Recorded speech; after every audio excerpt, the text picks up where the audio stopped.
Today we're going to be making Edamame Fettuccine Alfredo. The fettuccine is from a company called Seapoint Farms. Check the description below for the ingredients list. But before we begin, please subscribe to my channel as I bring you high protein meals and snacks every week and videos on how I lost 90 pounds and kept it off over the years. Now we're going to start by cutting 11 ounces of chicken breast into small pieces. Now season the chicken breast with garlic and onion powder, oregano, paprika, salt and pepper. Pop open a Ninja Foodie, aka the Time Saver 3000, and set the cook setting to roast at 375 degrees. This edamame fettuccine is made from organic soybeans and it is high in protein, potassium, and iron. If you don't want to consume soy, then definitely stay away from this product.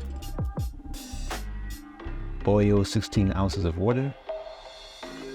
Drop the noodles into the pot and then immediately turn off the heat and cover for 5 minutes.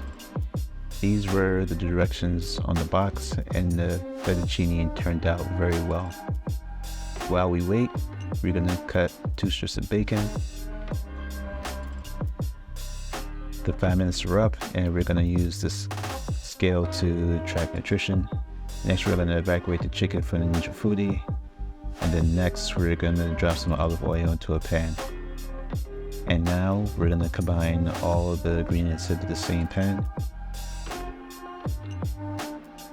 I'm going to use Primal Kitchen's alfredo sauce. It's about 70 calories and 2 grams of protein per serving.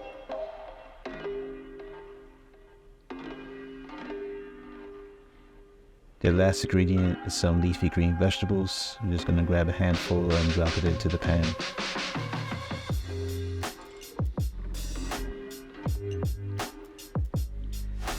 I made this meal for my fiance and I. The macros displayed at the end is for 1 serving. This meal was very, very fulfilling and I enjoyed it. Let me know in the comments below if you have tried Seapoint Farms fettuccine and the recipe before. Until next time, goodbye.